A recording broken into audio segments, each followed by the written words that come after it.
네, 안녕하세요, 여러분.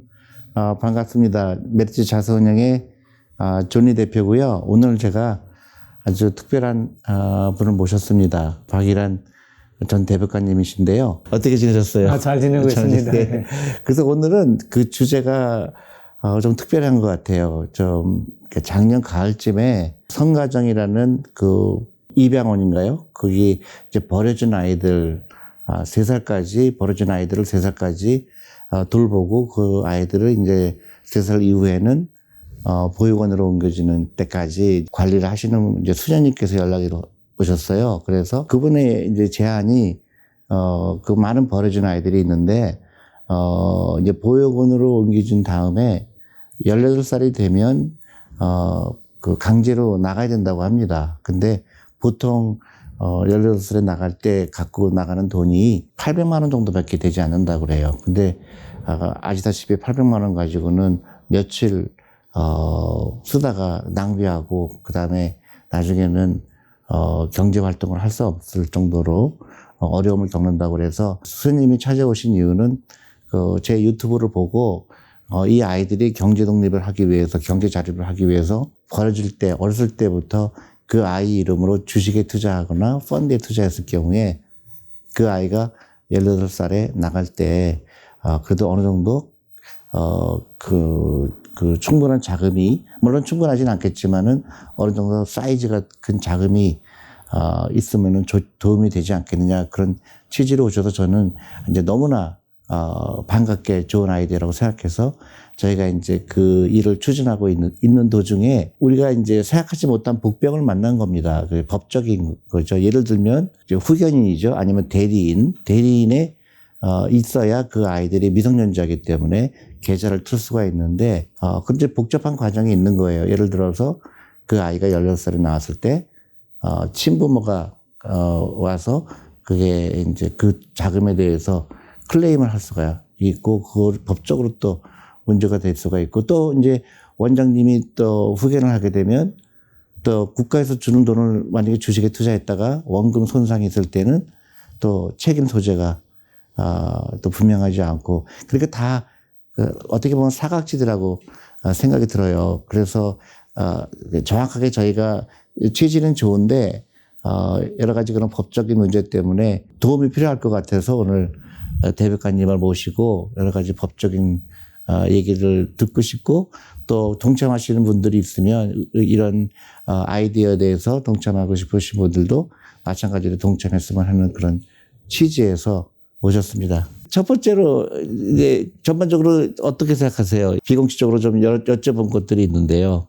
그래서 이게 가능한 건지. 물론 이제 가능은 합니다. 근데 이제 워낙 그런 케이스가 없었기 때문에 아무도 관심을 가지지 않았는 분야이긴 합니다. 근데 이제 친권자들이 이제 자기 애들을 버리고 갔다든지 할 때는 사실 그 길에서 이제 모든 권리를 포기한 것 같지만 그것을 현실적으로 포기를 하지 않고 있기 때문에 불효한 사람이 상속받는 거와 마찬가지로 또 애를 안 키운 부모가 그 애가 나중에 보상을 받는다 할 때는 부모로서 상속권을 주장하고 이제 해서 사회 문제가 되고 있습니다.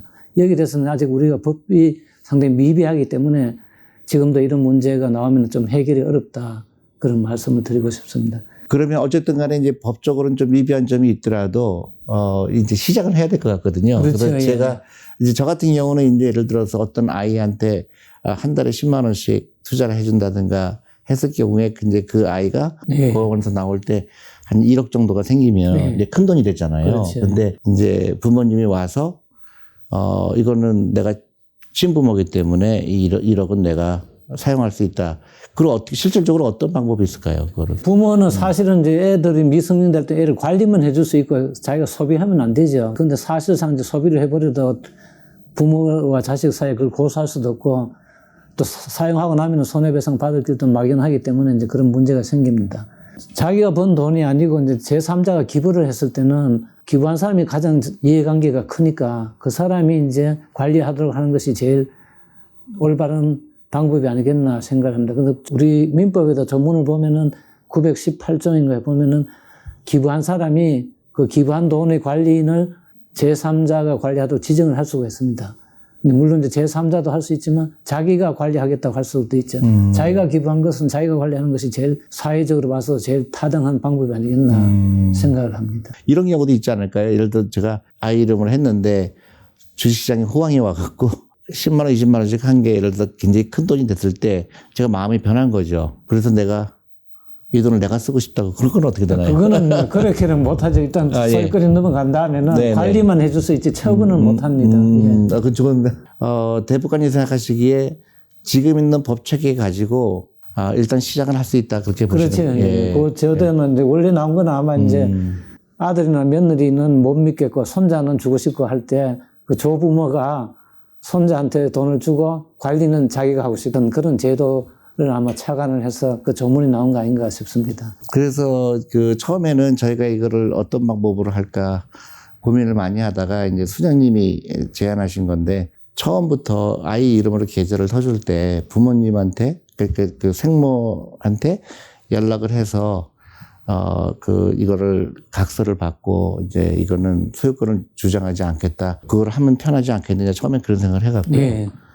연락을 다 했는데 단 한 분도 오겠다는 사람이 나타나지. 네. 예, 그렇죠. 기부한 사람이 이제 기부 정서를 쓰고 또 내가 기부한 돈의 관리는 제3자라든지 아니면 내가 본인이라든지 네. 하는 그 이제 관리인 지정서를 쓰고 그걸 2개를 가지고 가서 은행에 가서 계좌를 터면은 은행에서도 그걸 보고 뭐 친권자가 온 거나 같은 거니까 그 돈에 관해서는 그럼 이제 계좌를 투고 관리를 할 수 있지 않을까 싶습니다. 근데 예를 들어서 제가 만약에 어떤 일이 생겨서 그 관리를 못하게 될 때는 어떻게 되나요? 그때는 이제 관리인을 바꾸면 되지요. 기부는 계속 하면서 관리는 제3자한테 맡길 수도 있고. 근데 내가 만약에 본인이 하겠다고 그랬는데 제가 어떤 불상사가 생기면은 그러면 이제 그 관리인을 변경하면 되지. 네, 제가 이제 예를 들어서 그런데 사망했다. 그래서 이제 그런 조치를 취하기 전에 그래 되면은 네. 그때는 이제 뭐 관리인을 지정을 이제 그 미성년자의 친인척이든지 그런 사람이 또 다시 이제 그러니까 이게 법원에 가 신청을 하는 방법이 실제로 있었는데. 쉽지가 않더라고요. 예. 그래서 결론적으로는 저희가 이제 저를 포함해서 우리 메리츠 직원이 다 이제 이 일의 굉장히 중요성을 알고요. 저희가 이제 대법관님의 조언도 받고 그래서 충분히 해볼 수 있다고 생각이 들어서 이제 곧 시작을 하려고 하는데요. 물론 강제적으로 하는 건 아닙니다. 제가 시작을 할 거고요. 우리 직원들이 자발적으로 원하면 후원을 할 거로 하고요. 여러분들도 이제 이런 법적인 거 그렇게 지금 있는 현행법으로 해도 그렇게 큰 문제는 없을 거라는 생각이 들어서 여러분들한테도 소개를 시켜드립니다. 예, 그렇게는 한 15년간 장기 투자하면은 네. 지금보다는 훨씬 그 애들한테 큰 도움이 될 돈이 아마 마련될 것 같습니다. 네네. 그리고 특히 그 저한테 연락을 주셨던 그 기관이 김수환 주경님이 예. 우리 한국 아이들이 전부 해외에만 입양이 되는데 국내에만 입양을 할 수 있도록 그런 기관을 설립했다고 합니다. 예. 그래서 굉장히 우리 한국에서 필요한 일이다. 그래서 그 아이들이 어렸을 때부터 투자를 통해서 15년 이상 투자하면 그게 큰 돈이 될 거다. 그래서 보다 많은 사람들이 참여를 해주셨으면 합니다.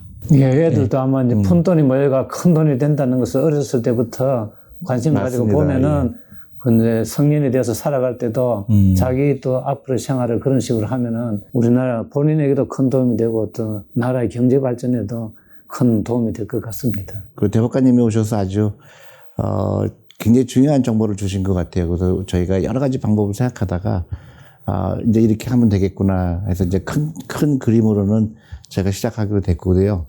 또 여러분들이 이제 나도 관심이 있다 하신 분들은 저희 메리츠 자산운용에 연락을 주시면 저희가 그런 양식도 준비를 해놓을 거고요. 또 실질적으로 우리 아이들한테 그 펀드를 구체적으로 사주는 방법에 대해서 저희가 도움을 드릴 수가 있다고 생각합니다.